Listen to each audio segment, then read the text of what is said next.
नमस्कार, मैं कैलाश शर्मा एक बार फिर उपस्थित हूँ आपके सामने कक्षा 6 वसंत भाग 1 का पहला पाठ लेकर, जिसका नाम है वह चिड़िया जो।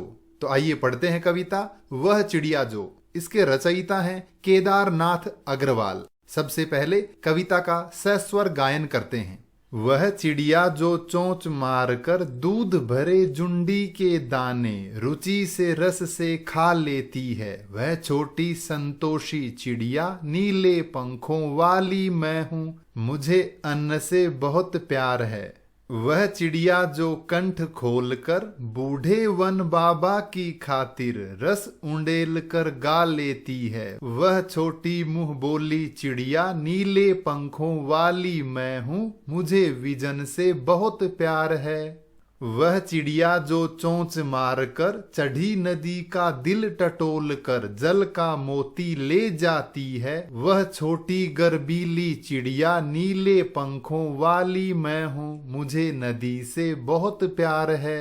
आइए अब कविता का भावार्थ समझते हैं। वह चिड़िया जो चोंच मारकर, कवि की कल्पनाओं में एक चिड़िया है जिसके माध्यम से कवि मानवीय गुणों को उजागर कर रहे हैं। अर्थात कवि अपने गुणों को एक चिड़िया के माध्यम से हमारे समक्ष प्रस्तुत कर रहे हैं और कहते हैं वह चिड़िया जो चोंच मारकर, वह चिड़िया जो अपनी चोंच से दूध भरे जुंडी के दाने, जुंडी अर्थात ज्वार की बाली, यह जुंडी, इसके दानों को, कैसे दानों को, दूध भरे अर्थात दूध जैसे रस भरे दानों को, यानी कच्चे दानों को। अन्न के पके हुए दानों को जब हम फोड़ते हैं तो उनमें एक सफेद पाउडर जैसा निकलता है, लेकिन कच्चे दानों को यदि हम फोड़ेंगे तो उनमें पाउडर नहीं, एक दूध जैसा रस निकलेगा। इसलिए कवि ने कच्चे दानों को दूध जैसे रस भरे दाने कहा है। तो चिड़िया इस जुंडी के कच्चे दानों को, दूध भरे यानी रस भरे दानों को रुचि से अर्थात चाव से,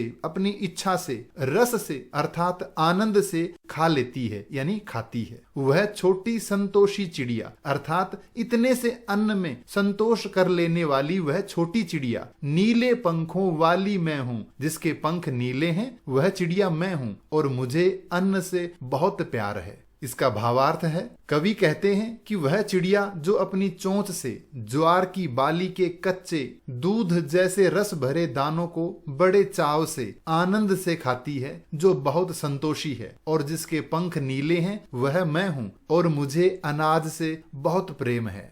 वह चिड़िया जो कंठ खोलकर, कंठ यानी गला, गला खोलकर अर्थात खुले दिल से यानी मुक्त स्वर से बूढ़े वन बाबा की खातिर, वन बाबा, वन को बाबा कहा है अर्थात वन से स्नेह यानी प्रकृति से प्रेम करने वाली, और बूढ़ा कहा है इसका मतलब है पुराने घने वन में रस उंडेल कर अर्थात वाणी में मिठास घोल करके गा लेती है। वह छोटी मुंह बोली चिड़िया, वो छोटी सी मुंह बोली चिड़िया जिसके पंख कैसे हैं, नीले, वो मैं हूं और मुझे विजन से, विजन अर्थात एकांत स्थान से बहुत प्यार है। इसका सरलार्थ है, कवि कहते हैं कि वह चिड़िया जो मुक्त कंठ से यानी दिल खोलकर पुराने घने वन में अर्थात एकांत में मीठे स्वर में गाती है, जो छोटी सी मुंह बोली और नीले पंखों वाली है, वह चिड़िया मैं हूं, मुझे एकांत से यानी प्रकृति से बहुत प्रेम है। वह चिड़िया जो चोंच मारकर, वह चिड़िया जो अपनी चोंच से चढ़ी नदी का दिल टटोल कर, चढ़ी नदी अर्थात पानी से लबालब भरी हुई नदी जिसमें उफान आया हुआ हो, ऐसी नदी, उसका दिल टटोल कर यानी उसकी लहरों का अनुमान लगाकर कि लहरें कितनी ऊंचाई तक उठेंगी, कितनी ऊपर उठेंगी, इस प्रकार का अनुमान लगाकर और उन लहरों को बिल्कुल स्पर्श करती हुई उनमें से जल का मोती ले जाती है, उन लहरों में से जल की बूंदों को अपनी चोंच में भरकर ले जाती है। इस प्रकार की वह छोटी गर्बीली चिड़िया, गर्बीली अर्थात गर्व करने वाली, यानी छोटी चिड़िया होते हुए भी उफनती हुई नदी की लहरों से पानी ले आती है। यह कार्य करके अपने ऊपर यानी स्वयं पर गर्व करने वाली चिड़िया नीले पंखों वाली मैं हूँ, जिसके नीले पंख हैं, ऐसी चिड़िया मैं हूँ और मुझे नदी से बहुत प्यार है। कवि कहते हैं कि वह चिड़िया जो नदी की ऊंची उठती हुई लहरों को टटोल कर अर्थात स्पर्श करती हुई उससे पानी की बूंदों को मोती की तरह अपनी चोंच में भरकर ले जाती है। वह नीले पंखों वाली गर्वीली चिड़िया मैं हूं और मुझे नदी से बहुत प्रेम है।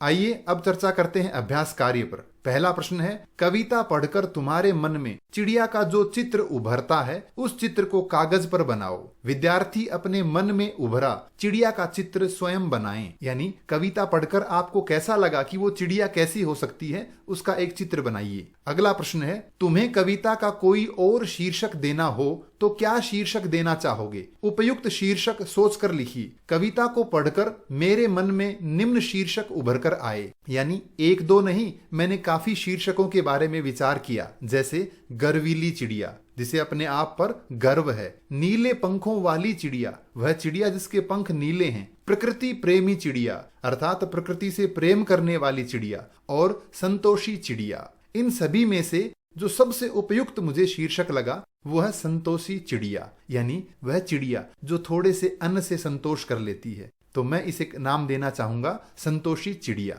अगला प्रश्न है, कविता के आधार पर बताओ कि चिड़िया को किन किन चीजों से प्यार है। उत्तर है, इस कविता के आधार पर यह स्पष्ट होता है कि इस चिड़िया को अन्न से यानी अनाज से, एकांत से, नदी से यानी कि प्रकृति से बहुत प्यार है। अगला प्रश्न है, आशय स्पष्ट करो। रस उंडेल कर गा लेती है, इस पंक्ति का अर्थ स्पष्ट कीजिए। इस कविता में जिस चिड़िया का वर्णन है वह प्रकृति प्रेमी है। वह एकांत में कंठ खोलकर अर्थात दिल खोलकर मधुर स्वर में चहकती है। उसे वहां रोकने टोकने वाला कोई नहीं है। अगला प्रश्न है, चढ़ी नदी का दिल टटोल कर जल का मोती ले जाती है, इसका आशय स्पष्ट कीजिए। इस कविता में एक साहसी चिड़िया का वर्णन है। वह नदी की ऊंची उठती हुई लहरों को स्पर्श करती हुई उन लहरों से जल की बूंदों को मोती की तरह से अपनी चोंच में भरकर ले जाती है। उसे नदी से प्यार है, वह स्वयं पर गर्व भी है,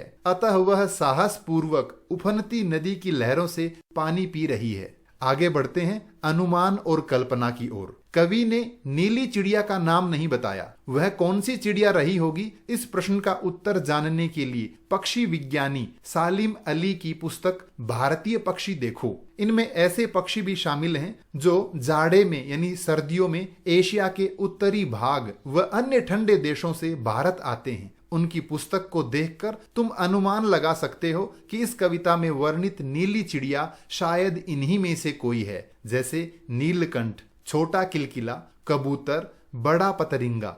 मेरे अनुमान से इस कविता में वर्णित चिड़िया नीलकंठ ही होनी चाहिए, क्योंकि नीलकंठ एक नीले रंग का सुंदर पक्षी है जो अपनी अनेक विशेषताओं के कारण प्रसिद्ध है तथा जिसकी आवाज भी मधुर है।